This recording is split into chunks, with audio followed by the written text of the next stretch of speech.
Hello, good afternoon, viewers, and good morning, good evening, and good afternoon if you're watching online. This is a show called We Do Recover, which looks at mental health issues, and mainly so today we're going to look at addictions. My name today, tomorrow, and forever has been Benard Mwangi. And today we have a wonderful guest who I believe can introduce himself. Absolutely. Yes, sir. I like how you introduce your name, because I think it's an identity that doesn't change. Yes, sir. Today and even forever. Yes, sir. And I think mine is Amos, Kibara. I am very privileged and honored to be the guest in We Do Recover show today. So Benard, thank you for the opportunity. Yes, sir. I'm looking forward to have, I think, a very enriching opportunity to reach out to our viewers, even as we share on this very significant topic today. Yes, yes. So you run a facility. Yes, I do run a Yes. rehabilitation center, to be specific. Wow, wow. Where is it located? We are located in Thika. Thika is in Kiambu County, a specific estate called Goingwa. Okay. That is where we have a rehabilitation center by the name Prudent Camp Counseling and Rehabilitation Center.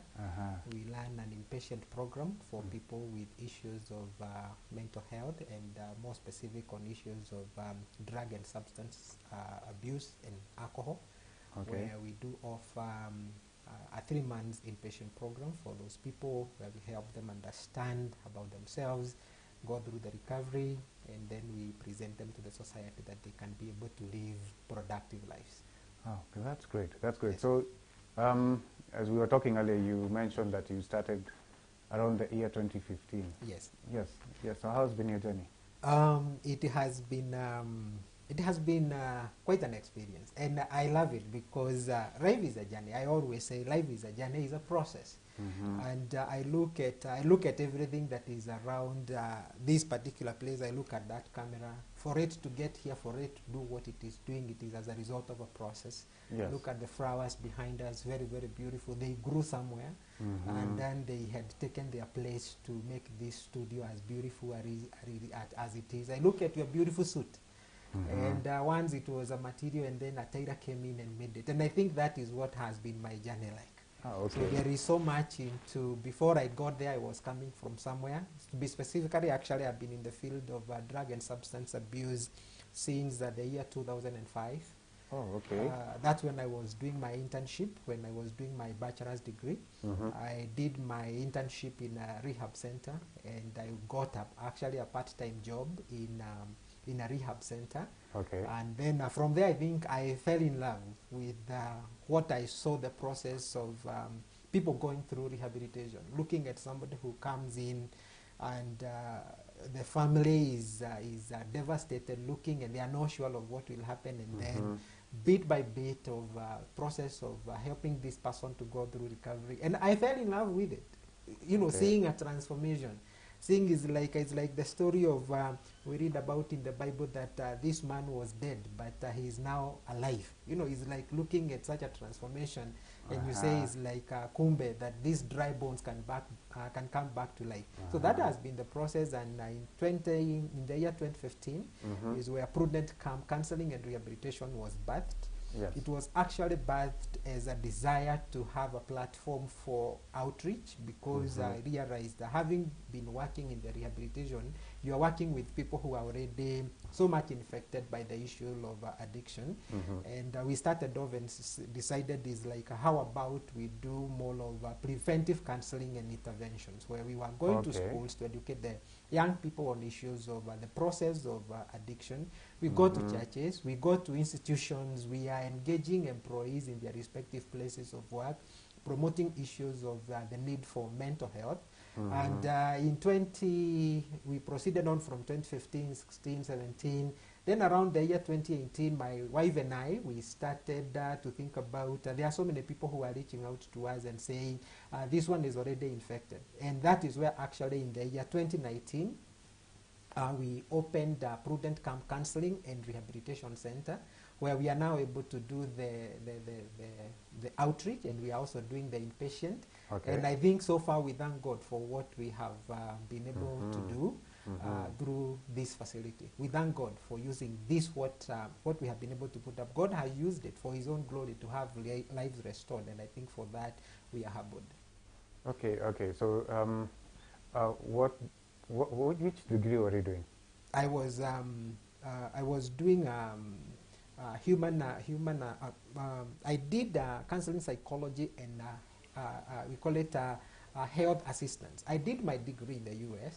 Okay. And the way they structure their program could be a little bit different. You have a major and you have a minor. Yes. So my major was in counseling psychology and a minor in health. They call it health assistant. I did my degree in a university in Alabama called Troy University. And South. Yes, in the South. Yes, yes. Oh, that's great. That's great. So, you decided to pursue here instead of continuing there.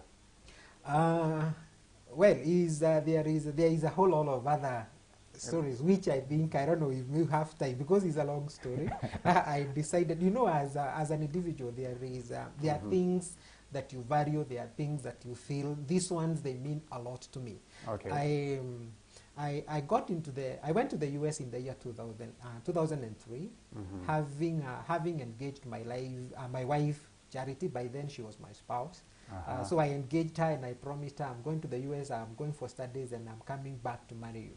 And I kept my word, because I'm a gentleman, a man of principles, and I think that's what pleases God. In 2005, I came back. We did our wedding, hoping that I would go back with her. But then the US Embassy decided my wife will never step in the US for one reason or the other. You are so persistent. We looked for her visa 12 times, and we kind of felt this is like enough is enough. We felt it's like, it is easier for me to come back home and we start from here. I wanted to probably go for my master's and maybe probably for even my PhD, but I valued the vows that I made during my wedding, that until death do us part, and going to the US, and my wife being in Kenya is not equivalent to death. So I decided let's do the easier thing, come back to Kenya and build our family. And I am now able, and actually when I was wondering, do I come back or do I not, actually God came to me through a dream, which I will share another day when the opportunity comes. But actually it kind of catalyzed my decision. I want to go back, because there was something that somebody had said to me 10 years later, and actually Benard, it had a connection with what I am doing today, because it was specifically to do with God using my life to rescue men.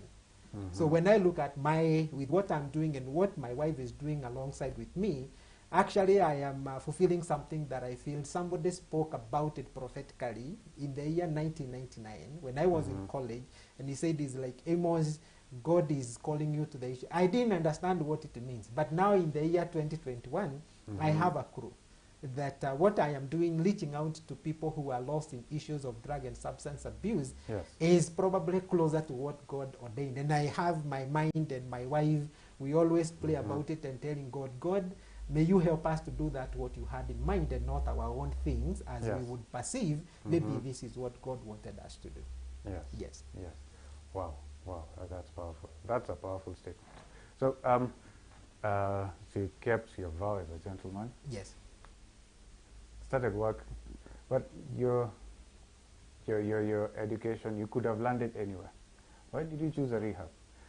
Mainly why I'm asking you this question is based on most of the people that you hear work in facilities are either know somebody who was affected, or they themselves were affected by addictions or by mental health issues.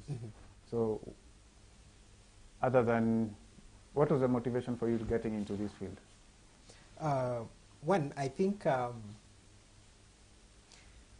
when I was, when I was in the States, and I was doing, I had, even before I went for my internship in the specific facility that I went for my internship I was working part-time in that rehab as we used to be called residential assistants. whereby it's like when the therapist and everybody else involved in the treatment program go home, you are the guys who is now left behind watching over these guys and maybe facilitating whatever need. In the process, I always had this feeling of like I have had, and even actually because when I was in high school, I was a very good debater, and I'm not kind of blowing my own horn. I was, and I also became a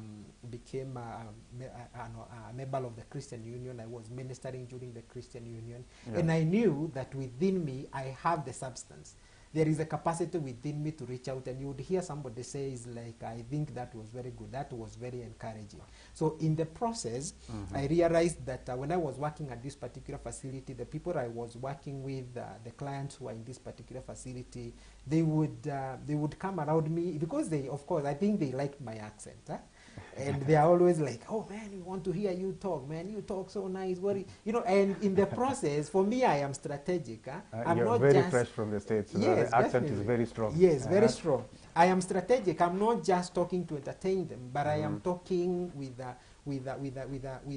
drive. I am aiming at something, and I am instilling hope in them. As much as they will feel that my accent is cool, for me, my target is like I want to help these people understand that there is a purpose behind their lives. There is something that they can do with themselves, irrespective of the fact that there is something threatening their lives, that is addiction. So for me, I was always tilting towards helping them understand. So, and I found I kept getting this feedback, because when they were discharged from the facility, they would give feedback. Yes. Through the administration, and the administration was always like, what is this, Amos, you are doing with these guys? Everybody is giving accommodation, maybe accommodation about, oh, this was, Amos was very encouraging, and is like, it kind of gave me a confirmation that there is something I'm doing right. Yes. There is something that I am telling to these people, that they are finding it helpful in the process of their journey. Yeah. And it kind of also tilted me continuing towards like, and of course, you know, is itakuwa ni gumu ukienda kufanya biashara, kwenda kufungua biashara yenye haujawahi jua how it is, how it is done, inakuanga gumu. So you always find yourself narrowing down to what you know how it is done. And I think for me, the field of addiction became one of the one that I feel I understand. I think this one I can, I don't have to go outside of my way to look for how does it work. Yes. And I think when I came back to Kenya, I looked for a rehabilitation center that would accommodate me, because I needed to understand how is it done in Kenya. Okay. And so I think in the process of now doing it in Kenya and reaching out to having been given a client that I am working with as their personal therapist and counselor, it kind of now narrowed down to is like, this is what I want to do. When I look at the transformation that is taking place in the lives of the client that were given to me, I then decided is like, this is, I want to remain in the field, because I am finding transformation in the families and in the client that I was serving. So you actually worked in the States, and you worked in a facility in the States? Absolutely, yes. Worked in facilities in Kenya. So yes.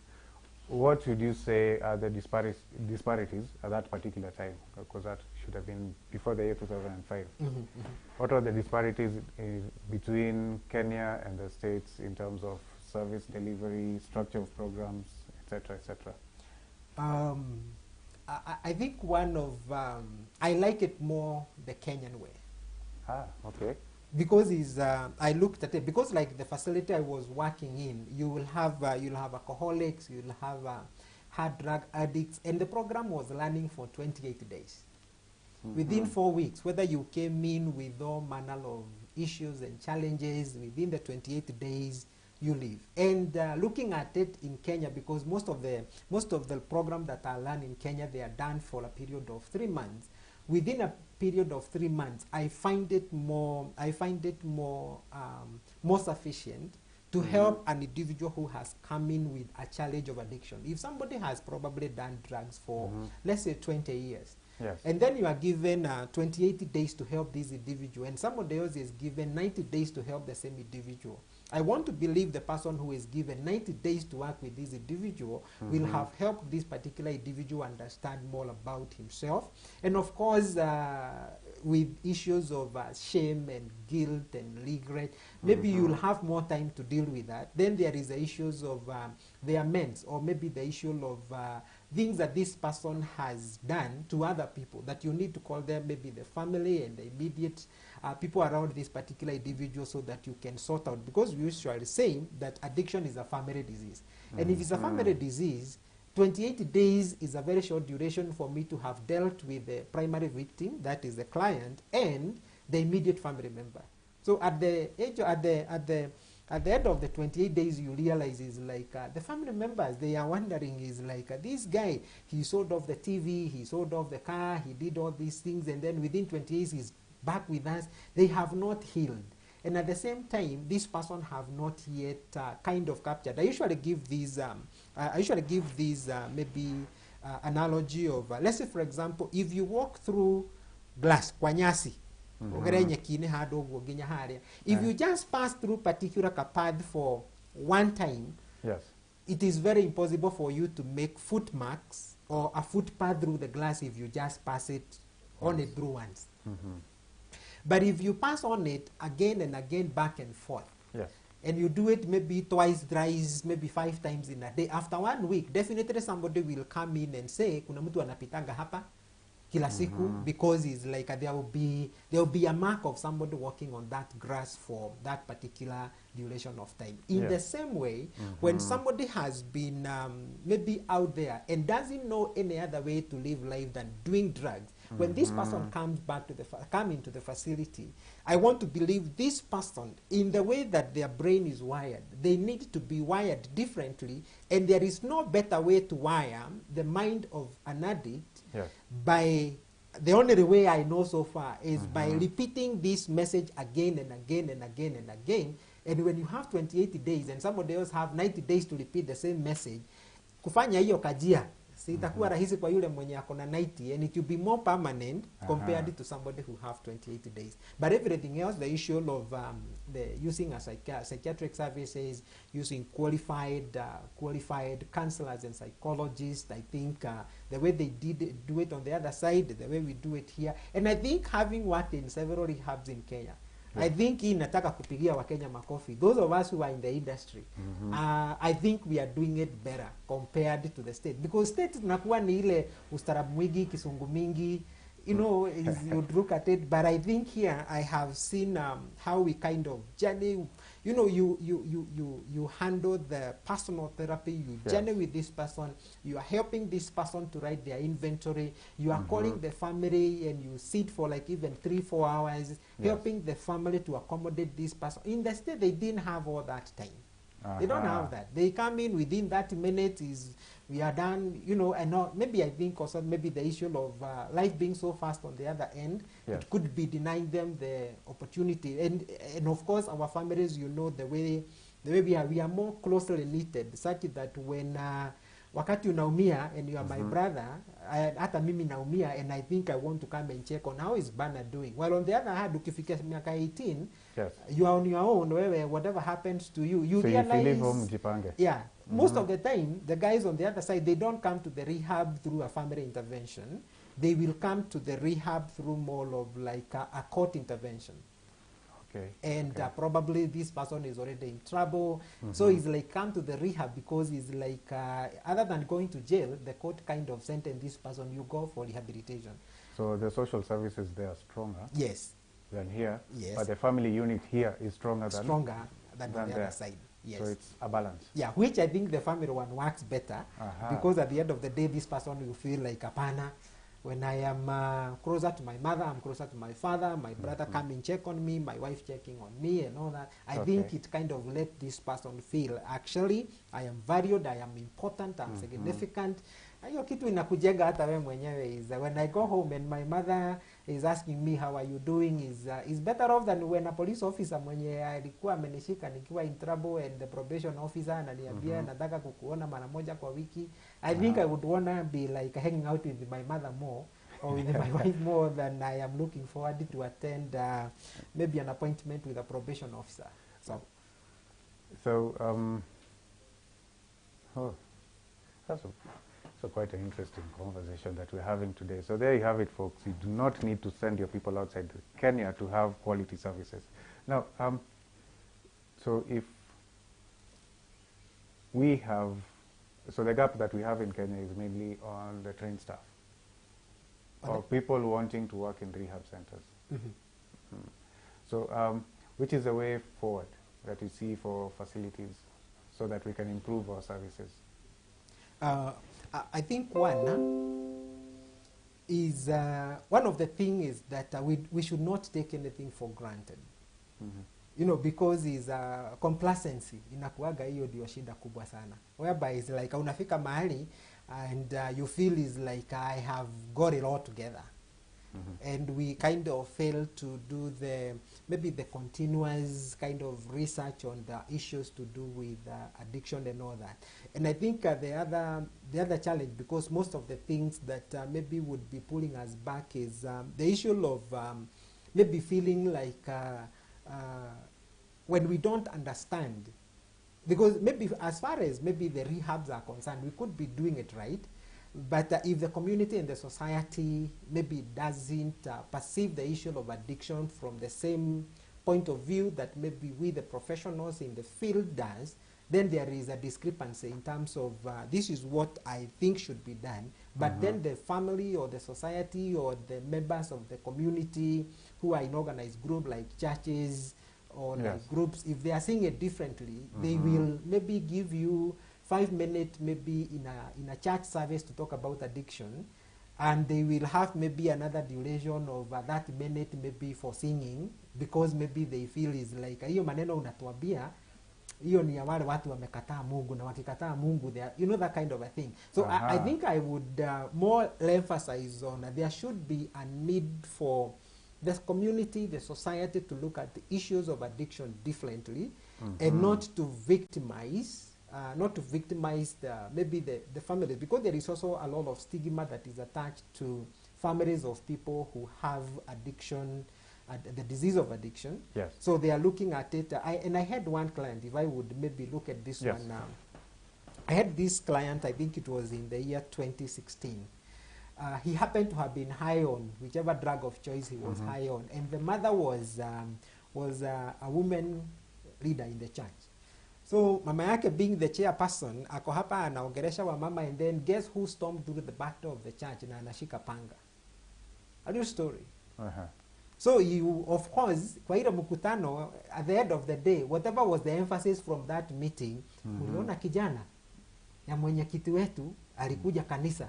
You know, and now they are blaming, and maybe the talk of the whole week was on maybe this lady has failed of maybe looking after the, and they would even feel like she don't qualify to lead them because of like unatuongoza aje when kijana yako ndiye anakuja kwa kanisa anasema nini nini and is like high on. So one of the things that maybe I would think and I would advocate that we need to change for, maybe for the rehabs, we need to keep, let's keep updating ourselves with new ways, new methods, new approaches to dealing with issues of addiction. But more so, let also the community and the society come out of the cocoon of where it is them. Let's not go so much silent on the issue of drug abuse, maybe perceiving it to be like they are sinners. Because when I look at what the Bible says, Jesus didn't go to Zacchaeus' house because Zacchaeus was a very good guy. And everybody complained that is like, Zacchaeus, this guy we know. And if you knew who this guy is, haugeenda kwa hiyo nyumba.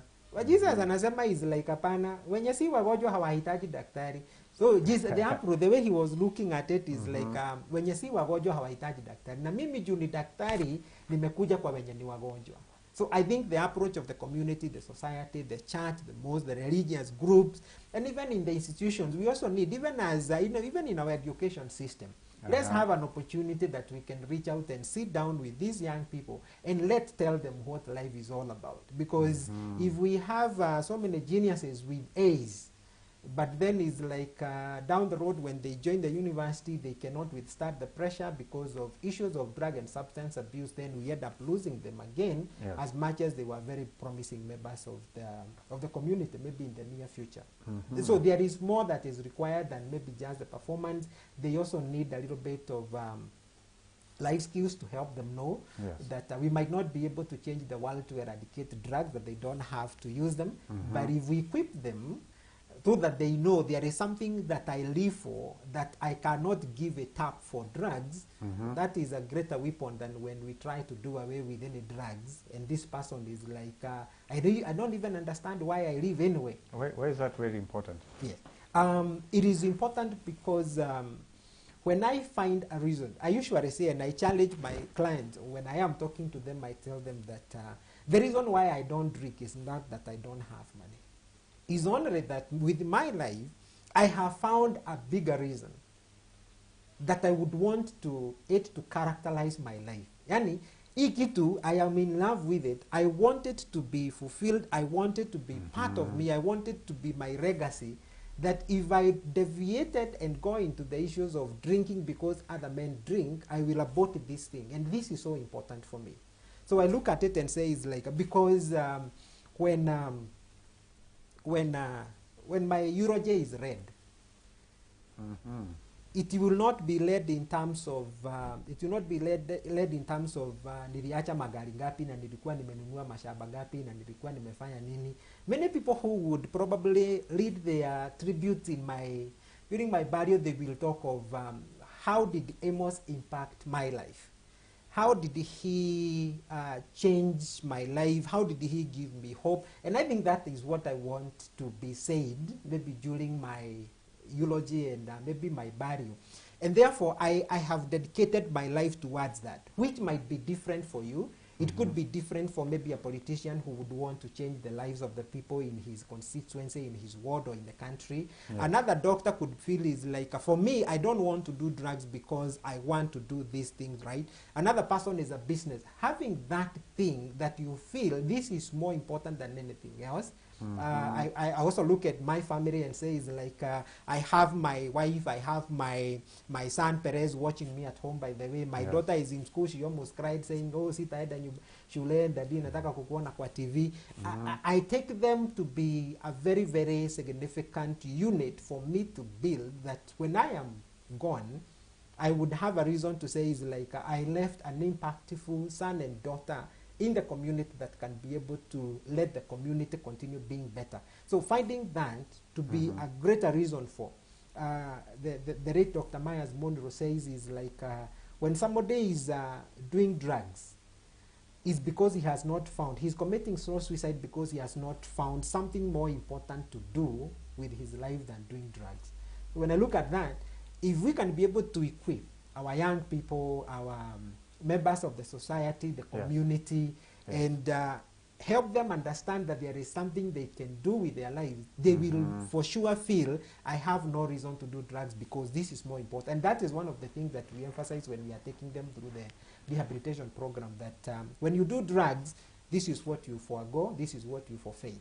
Is this more important? Then you realize it's like they are shaking their head and they, I have never thought about it. So meaning they need to be helped to see things in that particular way. So it's not only a matter of quitting the use of drugs and alcohol, it's also a matter of them discovering what their lives are to be and their futures and their destinies. And absolutely. You know, I usually say that humans, we are very different from lions and leopards and elephants, because an elephant will never say, when I grow up I want to be. An elephant will always be, and it will always be wandering in the jungle, uprooting trees and doing whatever. And a lion will never say, as much as he's a very powerful animal and it's the king of the jungle, it doesn't grow up to be.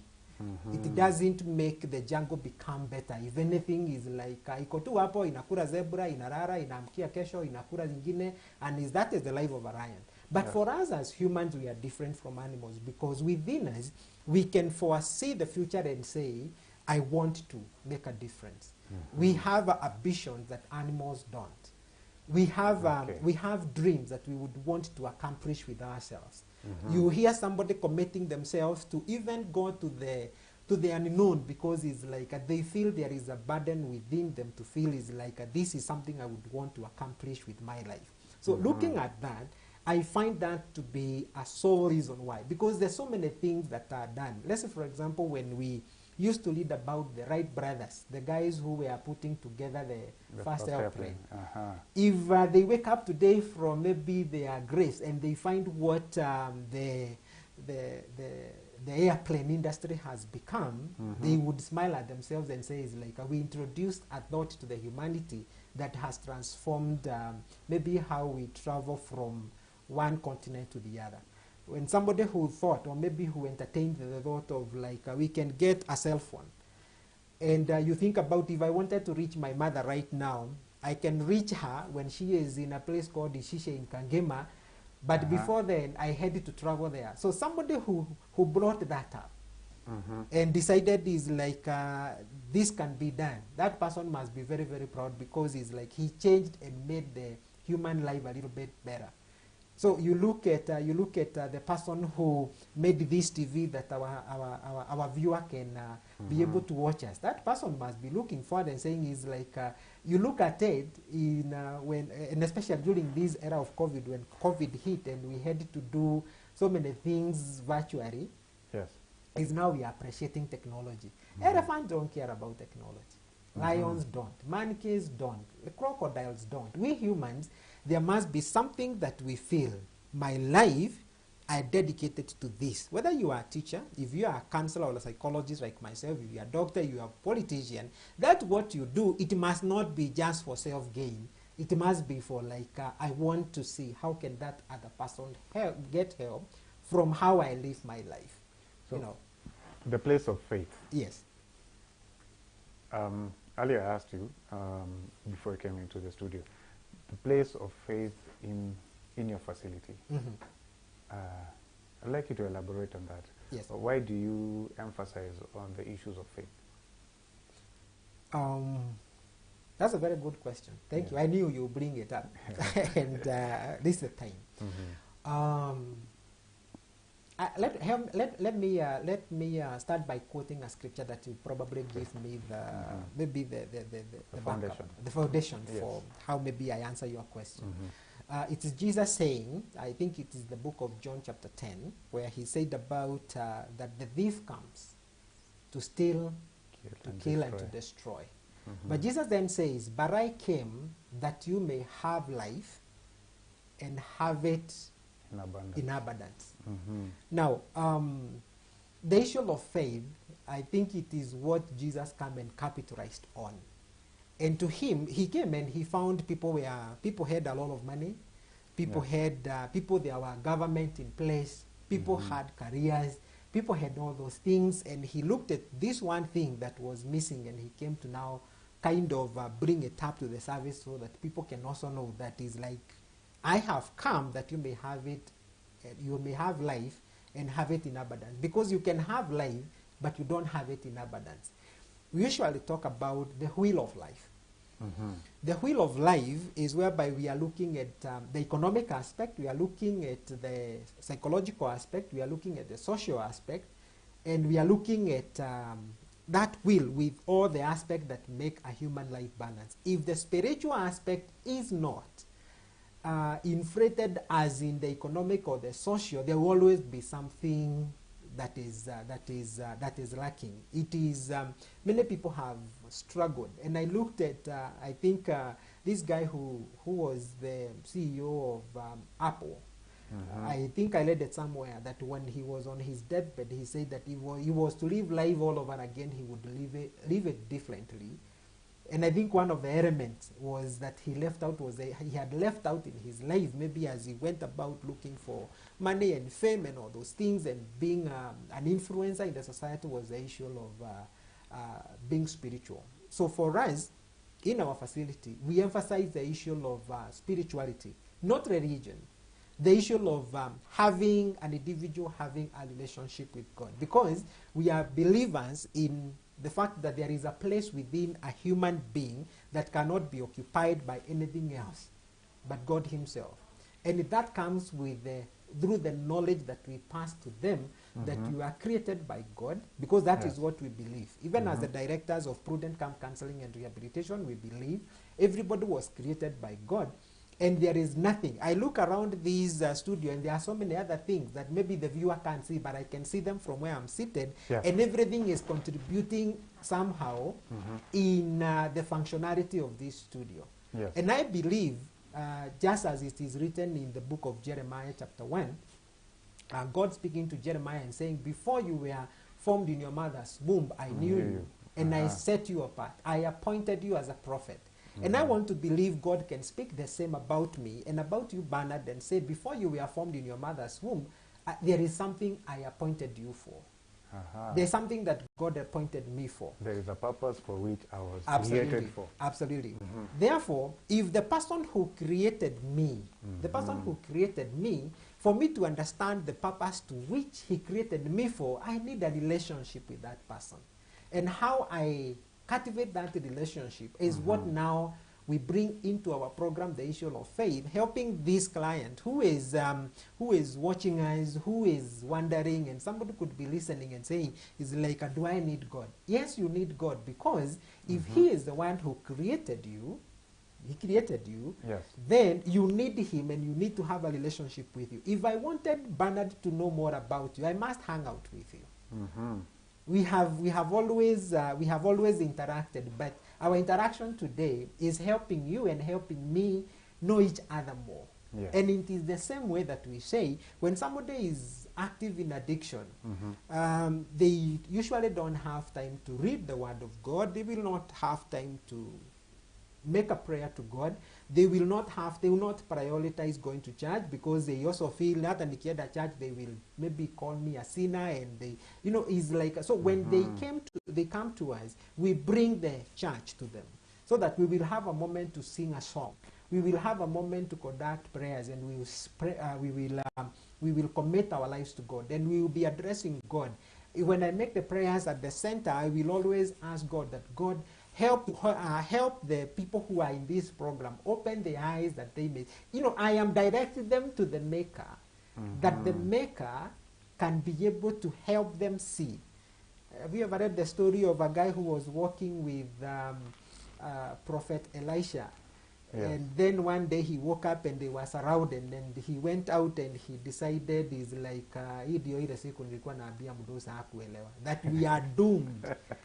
Then he goes back into the house and tells the master that we are doomed. Alas, we are done. And the master comes out and he asks God, God, open his eyes. And when his eyes were opened, the Bible says that he saw thousands upon thousands of host of angels. There is a reality that you could be just looking at life, but your eyes are not open, that you may understand the purpose to which God created you. And you need the touch of God, that you understand that even the issue of addiction, it is not as big as the God we confess about and the God of the Bible. When God wants to come into the picture and wants to make the purpose to which he created our viewer to fulfill, God will level every mountain, so that what he ordained can be fulfilled. Look at it this way. Look at who Saul was, so that you can understand. Saul, as we read about in the book of Acts chapter 9, he's this guy who is all the energy and everything in him is so much channeled towards Damascus, because there are some believers there. I am going for them and they must be locked up. Jesus knocks him down, and then the next thing is like, who are you, Lord? And the story is told. Then there is this guy called Ananias, who was sent by God, is like, go and speak go lay your hands on Saul, so that he can be able to have his sight restored and all that. And Ananias tell God that man you are telling me about is bad news. That guy is not good.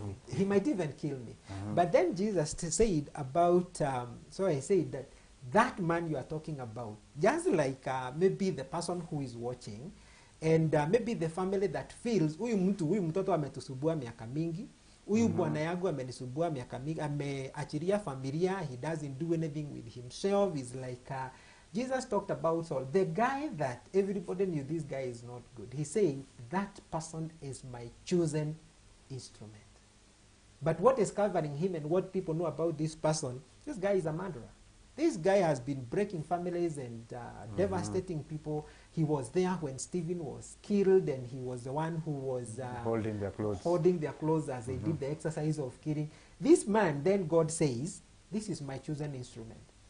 And I think the best thing that we can be able, in our context today, because we are talking about even addiction recovery, I am talking to that individual who is watching us, and I'm talking to the family of that individual and say this, like, you cannot light that person off. If God had not written Saul off, who am I? Who are you, Benard? Who are you as a person watching us? You don't light yourself off, yes. and you don't also light other people off. It is God who has a final verdict of who this person is. Look at a guy like Zacchaeus, the one we mentioned earlier on. Yes. There is something that, that Jesus said, that this man too is a son of Abraham. And when Jesus came and his eyes were open, that what Zacchaeus held so closely to his heart, which was the wealth, he said, I give it up. I don't need it. My eyes have been opened to a reality of there is more to life than just accumulating wealth.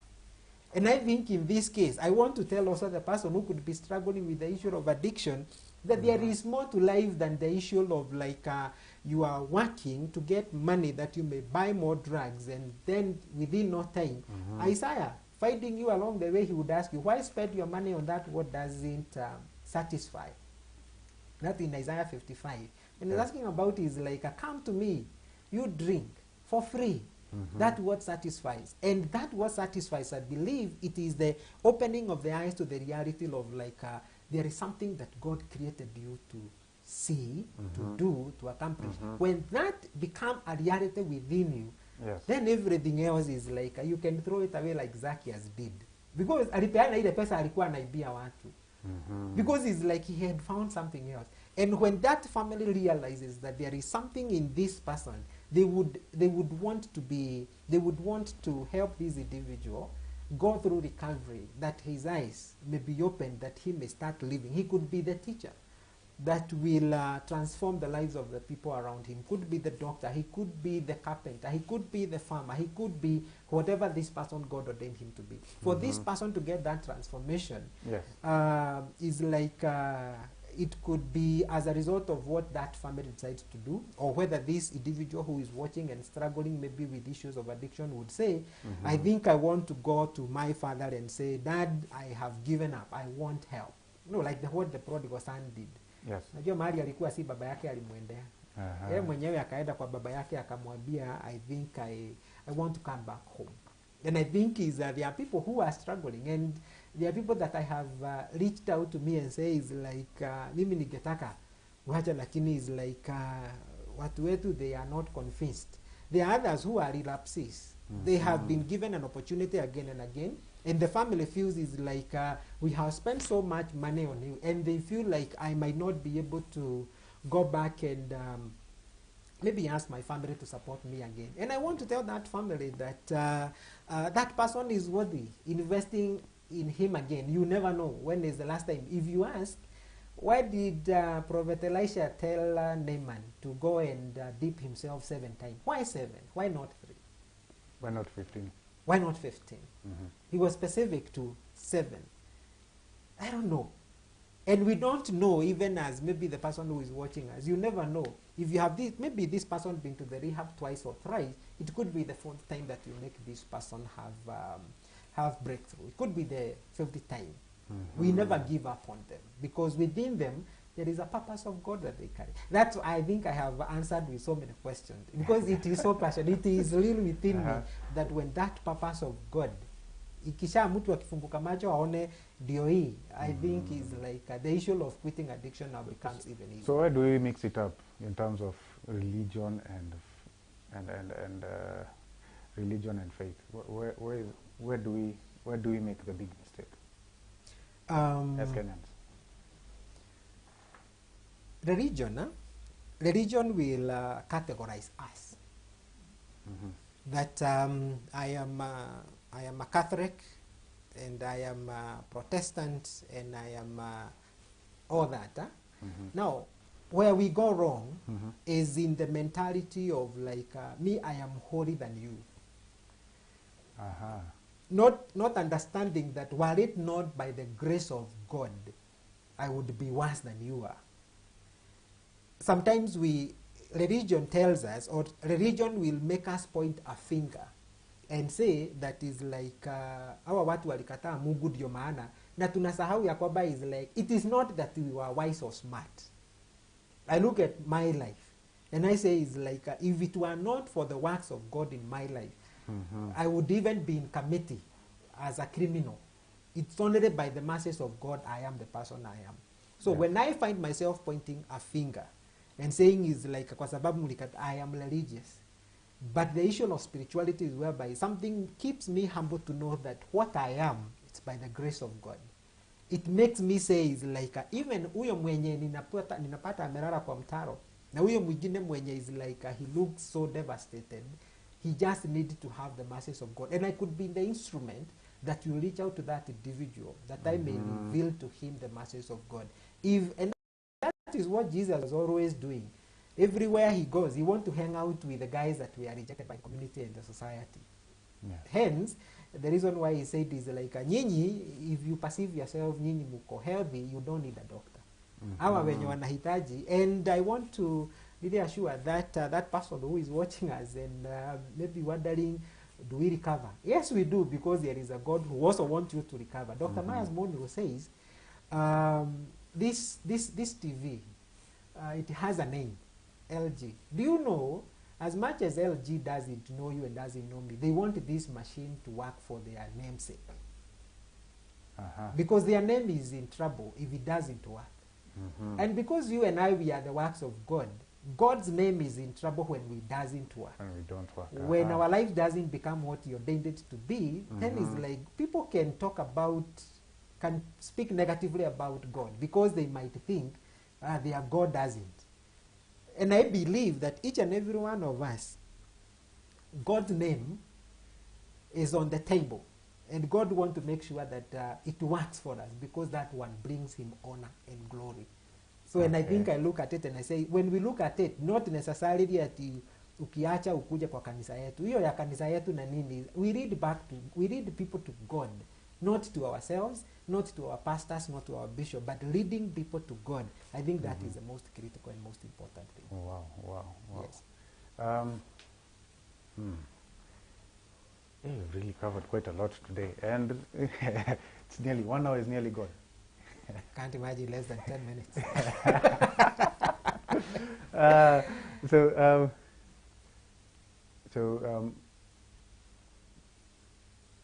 Closing remarks as to what you'd like the Kenyan family, starting with our leaders. Yes. The Kenyan family, every family has a leader. Yes.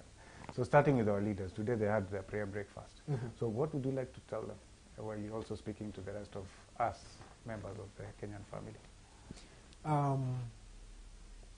I think I want to say this. Every one of us, there is something that God kept us here to do.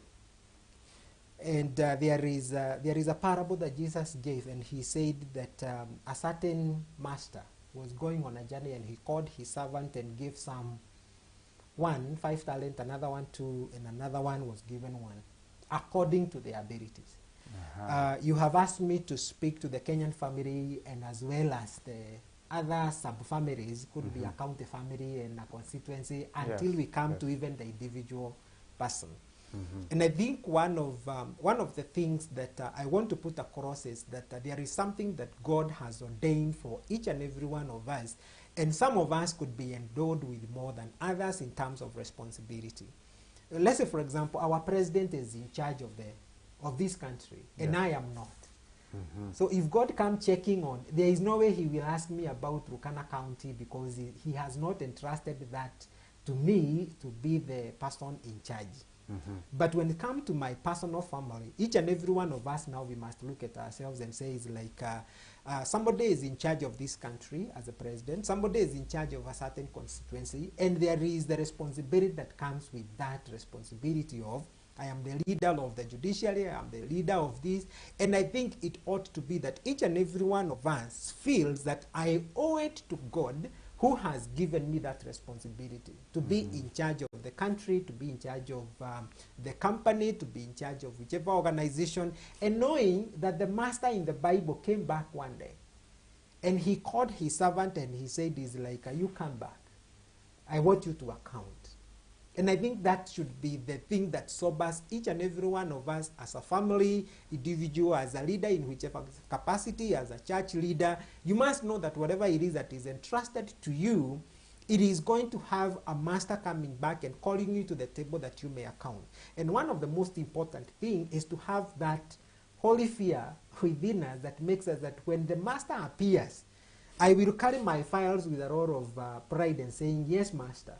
You entrusted me with a family, with a wife. You entrusted me with 2 children. You entrusted me with a degree in counseling psychology. You entrusted me with prudent camp counseling and rehabilitation. You entrusted some people's lives with me when they come under the roof of my rehabilitation center. What I do with them, including the people who works for me, those people, how I treat them, how I take up their issues, how I listen to them, the kind of encouragement I give them, whether I rule over them or with a sword, or whether I have time for them, whether I encourage them. You know, it is all captured in how will I give the account of what I did with what has been entrusted to me. So I look at the family and I'll say, I have been entrusted with my children, I've been entrusted with my wife, I've been entrusted with parents, I've been entrusted with all those things. In everyday activity of what I do, I must feel the weight of that what I have been entrusted with, and I must feel that weight knowing that the master will come and say, "Come and account for what you have done." That sense of fear of, not fear as in, even in our pasiba, the fear of like, how do I appear before my master?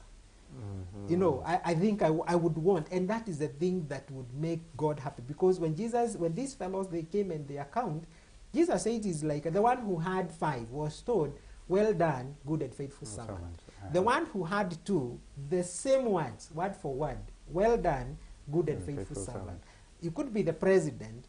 The president should desire to be told, "Well done, good and faithful servant." The watchman at the gate should also get the same, that "Well done, good and faithful servant." The young man who is not married should also look that is what I'm looking for. If I am entrusted with an organization, be it in the government or in the private sector or wherever, I would want the same to come from the mouth of God, that you are my servant and you did very well. And then the next thing he said is like, "Enter into my rest."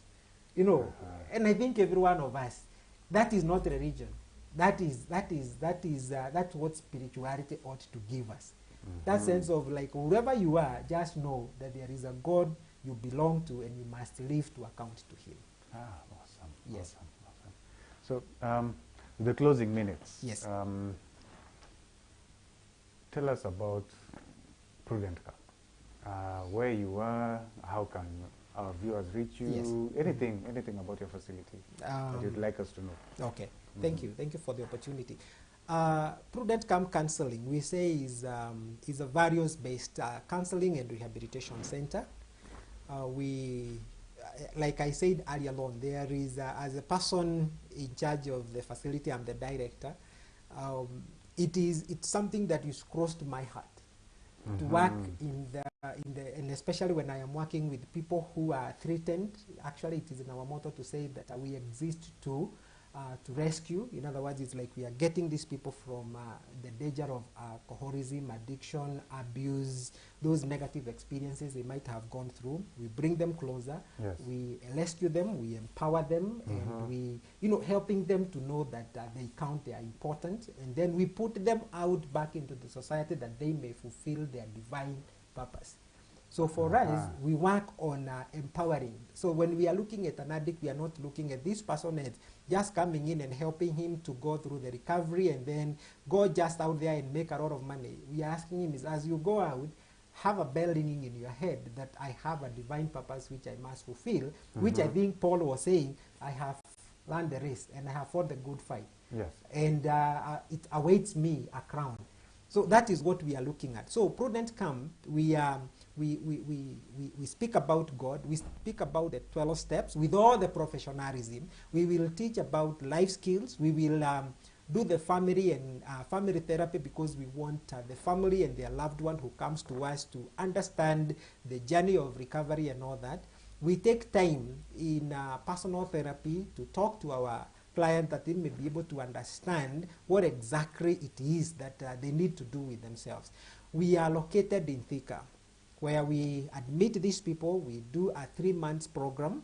We help them understand themselves. We also say that preventing is better than curing. Mm-hmm. So we are waiting, and we want to partner with our listener that we may speak in their schools about issues of purpose and drug abuse and all those other things, and the many things that are going on. So if maybe somebody listening to us is a teacher, a principal, or somebody in charge of an institution, whereby we can be able to bring in our services to empower our young people so that they realize there is something they can do with their lives without getting into drugs. We want to do that more by sharing the knowledge and understanding about the issues that God has given to us.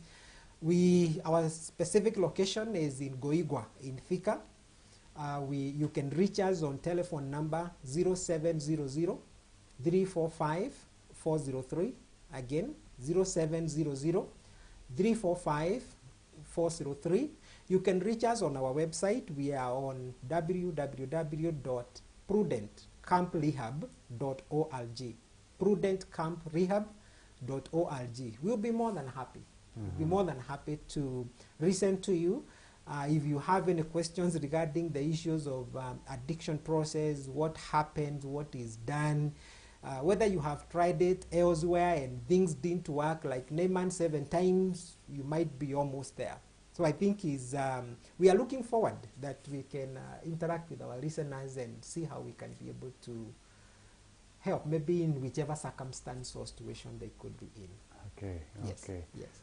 Wow, that has been a wonderful, wonderful, wonderful conversation. I've really enjoyed myself today. Thank you. With Bwana Amos Kibara. Yes. This has been Benard Mwangi with We Do Recover.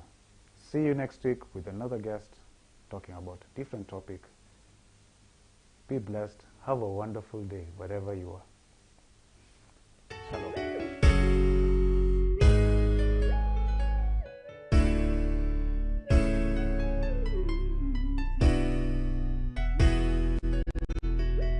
You are watching Jtv, your #1 Christian channel.